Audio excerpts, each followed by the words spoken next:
ग्रंथराज श्री चैतन्य चरितामृत से हम पढ़ रहे हैं। प्रतिदिन पढ़ते हुए हम मध्य लीला के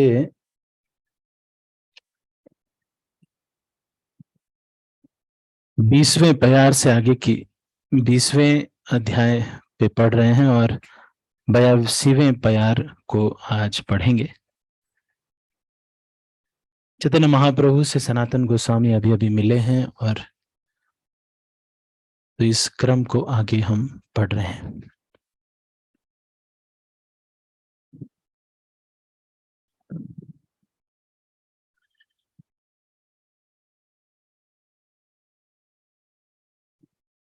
ये बहुत ही महत्वपूर्ण जो चर्चा चल रही है, वैदिक साहित्य में सबसे ऊंचा जो ग्रंथ है वो ये चैतन्य चरितामृत है। और इतने महान जो ग्रंथ है इसका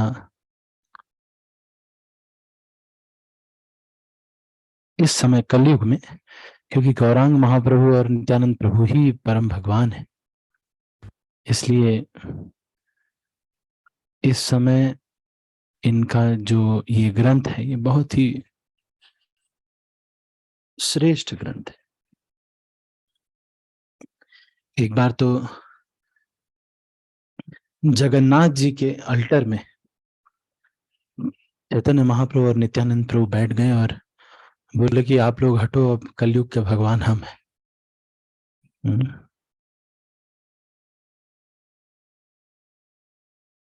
तो आप इससे समझ सकते हैं कि कितना ऊंचा, तब कितना ऊंचा है ये चैतन्य महाप्रभु का। In fact his holiness Radha Govind Maharaj जो हैं, एक समय जब लोटा, गमछा और लाठी लेकर के घर छोड़ दिया था उन्होंने, तो वो खोज रहे थे कि किसको गुरु बनाए। तो सारे शास्त्र पढ़ के वो आए थे राधा गोविंद महाराज, और सारे शास्त्रों को पढ़ने के बाद उन्होंने ये निष्कर्ष निकाला था कि जो कृष्ण को सगुण भक्ति बताता हो और चैतन्य महाप्रभु को भगवान मानता हो, ऐसे गुरु को मैं धारण करना चाहता हूं। लेकिन जब कुंभ के मेले में वो मिले श्रील प्रभुपाद से, तो प्रभुपाद जो है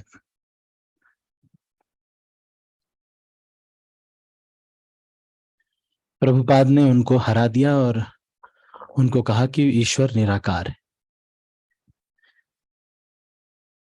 फिर भी उन्होंने कहा कि ठीक है जो भी है, लेकिन मैं आपके स्वामी जी से मिलना चाहता हूँ, आपके संस्था के जो स्वामी जी हैं उनसे मुझे मिलाइए। तो थोड़ी देर बाद जब उस टेंट में लेक्चर शुरू हुआ तो जो स्वामी जी बैठे थे वो स्वयं श्रील प्रभुपाद ही थे, और वही ये बता रहे थे कि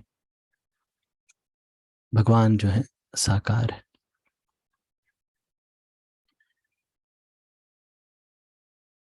तो ये जो चैतन्य चरितामृत ये इतना ऊंचा ग्रंथ है। श्री संप्रदाय के आचार्य चिन्नाजियार स्वामी के सपने में भगवान रंगनाथ आकर के उनको कहते हैं कि आप जाइए और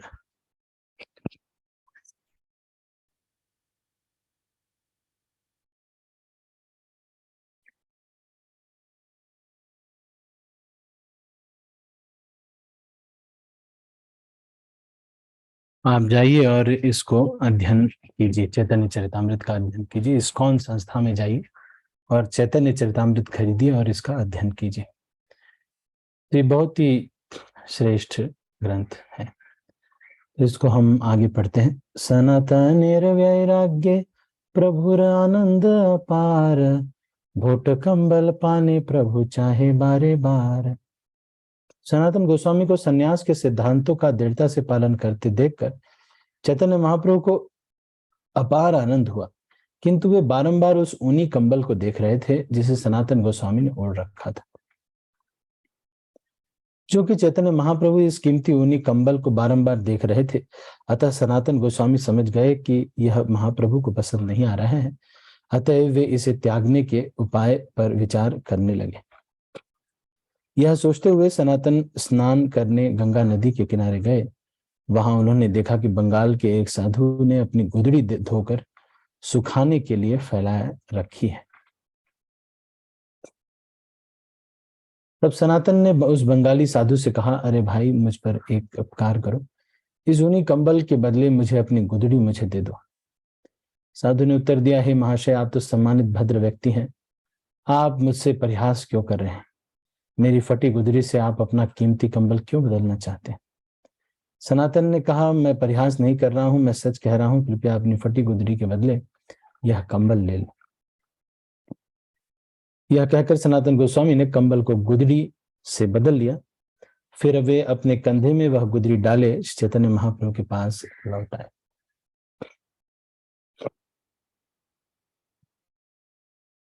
जब सनातन गोस्वामी लौटे तो महाप्रभु ने पूछा, तुम्हारा ऊनी कंबल कहाँ है? सनातन ने महाप्रभु से कहा, सारी कहानी कह सुनाई। तब श्री चैतन्य महाप्रभु ने कहा, मैं पहले इस विषय पर विचार कर चुका हूँ। क्योंकि भगवान कृष्ण अत्यंत दयालु हैं, अतएव उन्होंने भौतिक वस्तुओं के प्रति तुम्हारी आसक्ति को खंडित कर दिया है। भला कृष्ण तुम्हें भौतिक आसक्ति का अंतिम चिन्ह भी क्यों रखने दें? रोग को नष्ट करने के बाद अच्छा वैद्य रोग के किसी भाग को बचा रहने नहीं देता। मधुकरी का अभ्यास तथा बहुमूल्य कंबल ओढ़ना पारस्परिक विरोधी है। ऐसा करने से मनुष्य अपनी आध्यात्मिक शक्ति खो देता है और वह हंसी का पात्र बन जाता है। माधुकरी का अभ्यास और बहुमूल्य कंबल ओढ़ना पारस्परिक विरोधी है। ऐसा करने से मनुष्य अपनी आध्यात्मिक शक्ति खो देता है और वह हंसी का पात्र बन जाता है। ये बहुत महत्वपूर्ण श्लोक है। तीन मुद्रार भोट गाय माधुकरी ग्रास, धर्म हानि है लोक करे उपहास। 3 सोने की मुद्रा के मूल्य वाला ऊनी कंबल शरीर पर रख करके मधुकरी करना, ये जो है, इससे धर्म हानि हो, लोक करे उपहास, है ना। सनातन गोस्वामी ने उत्तर दिया,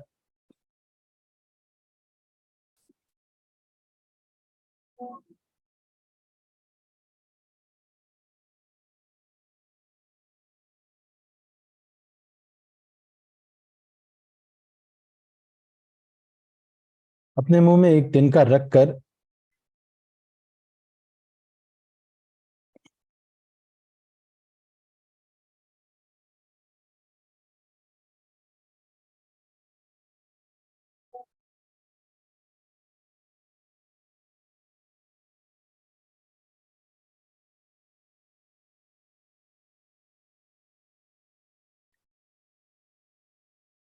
अपने मुंह में एक तिनका रखकर तथा शीश झुकाकर सनातन गोस्वामी ने महाप्रभु के चरण कमल पकड़ ली और विनीत होकर इस प्रकार कहा,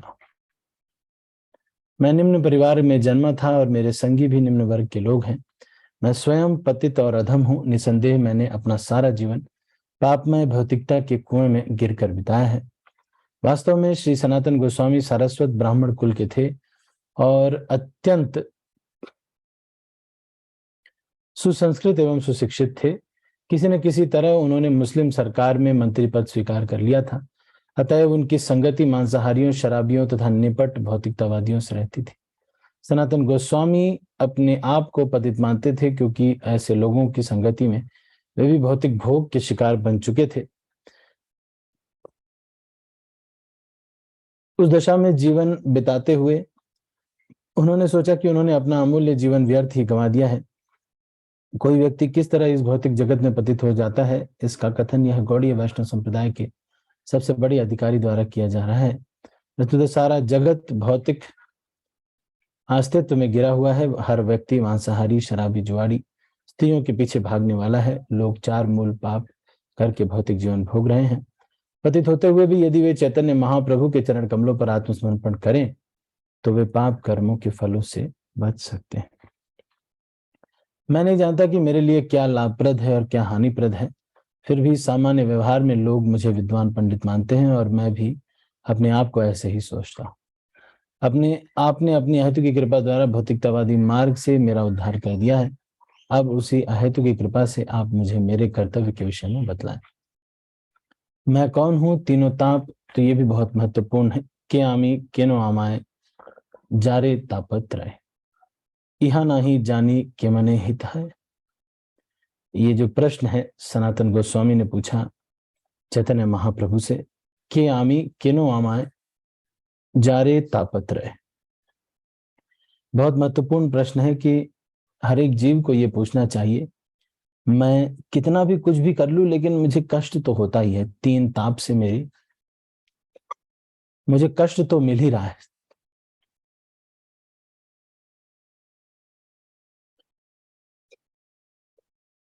तो क्योंकि मुझे कष्ट मिल ही रहा है,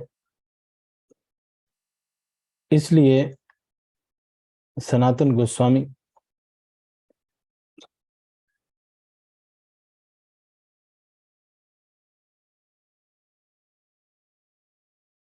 ये प्रश्न पूछना चाहते हैं।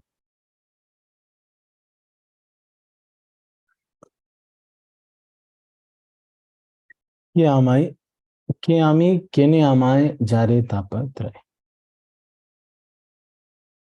तो बहुत ऑफ्ट कोटेड ये है, बहुत बार इसको कोट किया जाता है। सनातन गोस्वामी ने क्या प्रश्न पूछा था।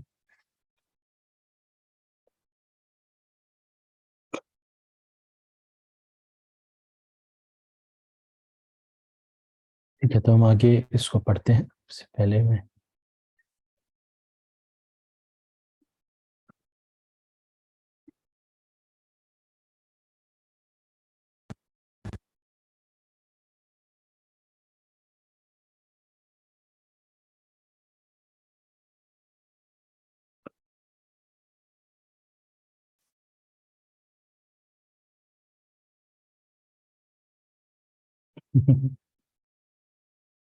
एक्चुअली मेरा थोड़ा सा मन बटा हुआ है, इधर उधर एक्चुअली जा रहा है, क्योंकि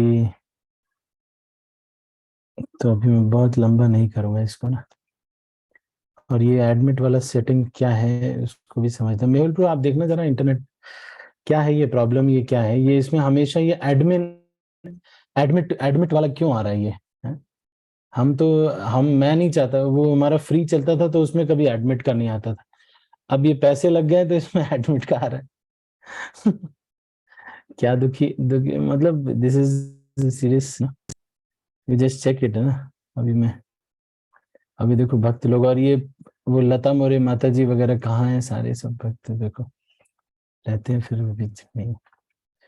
ठीक है, अभी मैं इसको यहीं पर क्लोज कर रहा हूँ ना। अभी मैं थोड़ा सा मन मेरा बटा हुआ भी है, तो अभी मैं इसको यहीं पर क्लोज करता हूँ। आप सब भक्तों का बहुत बहुत धन्यवाद। सॉरी मैं ज्यादा टाइम, रिंकू माता जी भी आ गए। अभी देखो,